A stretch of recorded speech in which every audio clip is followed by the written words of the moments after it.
recognized symbol of excellence in figure entertainment.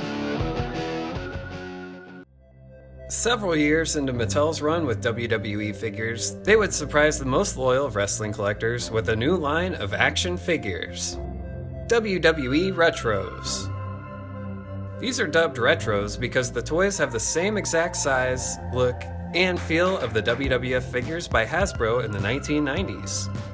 Yes, over 20 years after World Wrestling Federation and powerhouse Hasbro parted ways, Mattel's designers tried to reach a new generation of collectors with these 4-inch figures of past and present wrestlers.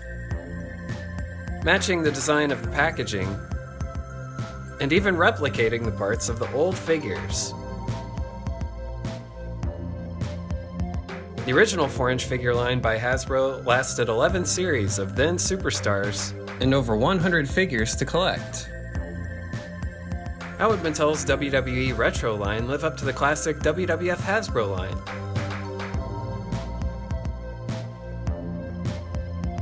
Just what would get made, and why would it end? Let's find out as we take a look at the complete history of Mattel's WWE Retro figures.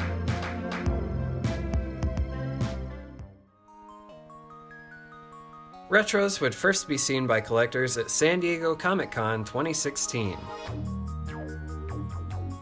People lost their minds thinking about the possibilities of characters new and old that could be produced.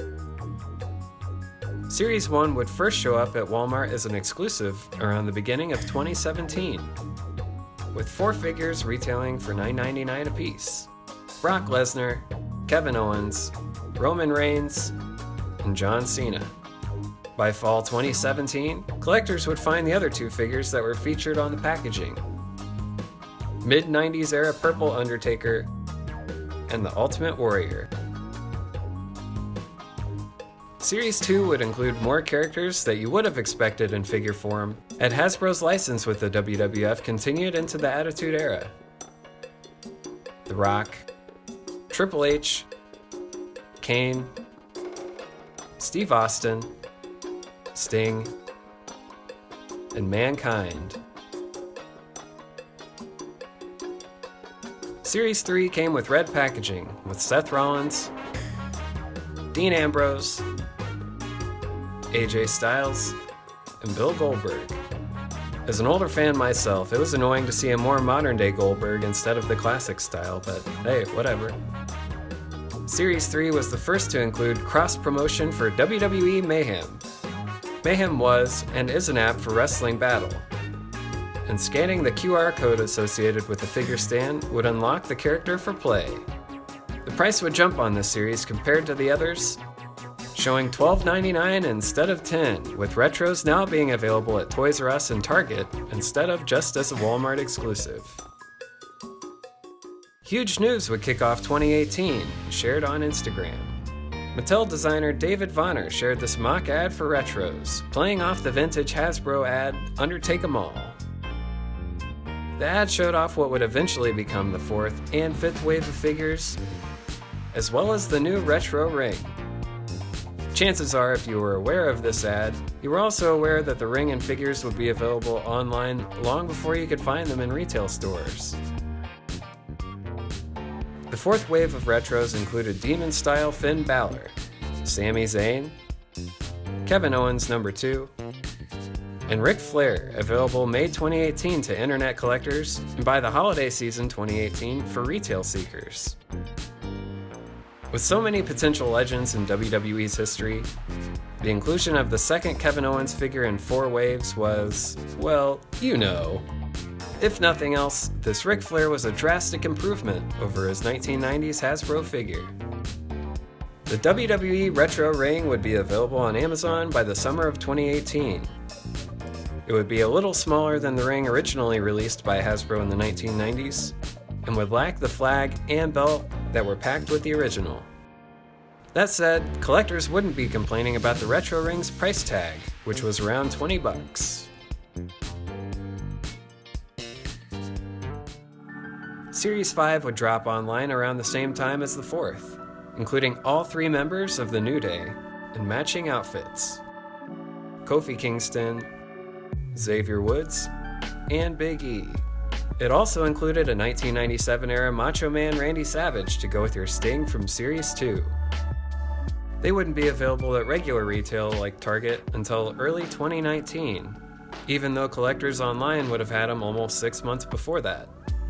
Those who purchased them online hoping to find pristine carding were mostly horrified to realize Mattel had to tape the bubble onto the carding to keep it from falling off. Come on now. Another WCW era figure was with the next wave, Wolfpack Sting, and modern guys like Shinsuke Nakamura, Daniel Bryan, and Bray Wyatt. Again, this wave was generally harder to find in retail stores. Retros would find their second wind at Walmart with restock of their pegs.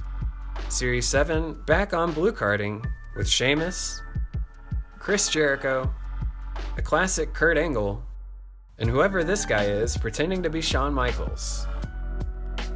HBK would easily be the worst figure in the entire retro line.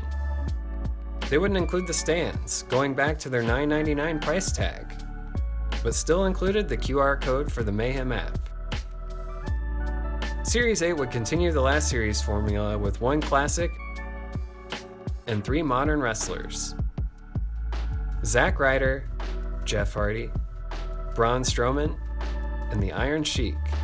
This was the first series to include a character that would have predated the actual WWF roster during the Hasbro run of figures.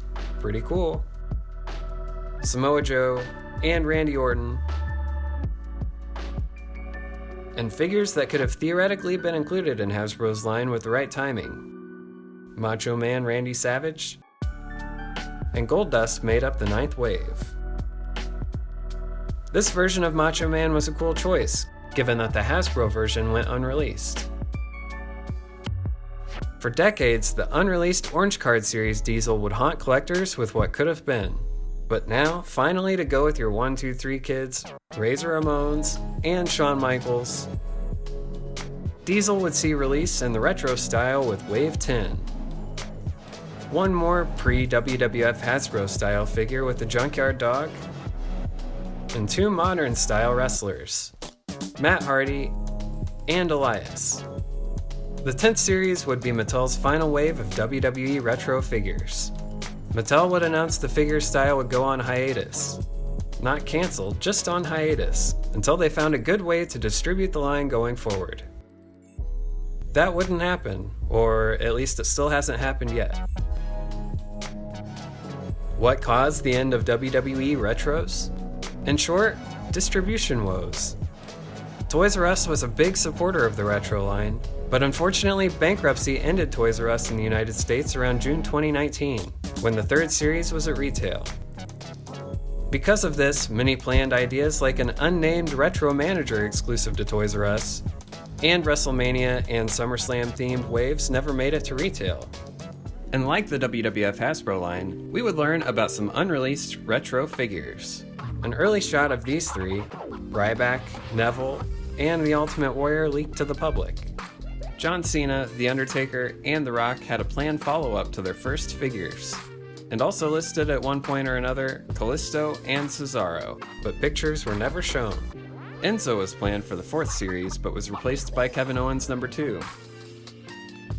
I would argue that most of Mattel's WWE Retro figures captured the magic of the original WWF Hasbro line. Expanding on the original roster with another 44 figures.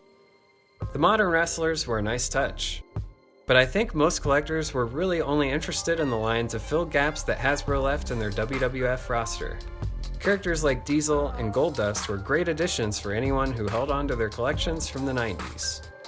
And with Mattel's retro line, we saw a tiny glimpse of what it could have been like if WWF Hasbro figures were made before 1990. And even during the Attitude Era. Retro and Hasbro figures are still hot with collectors today. Will Mattel change course and drop another line of WWE Retro figures? There's still hope, right?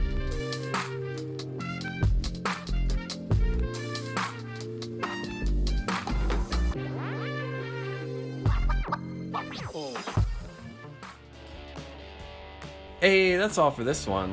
I will say one thing we left out were the retro karting variants. If that's your thing, check out the retro section of the Figure Collections database for complete information. Also subscribe to FC for more action figure history, and grab a deal from us at figurecollections.com/store.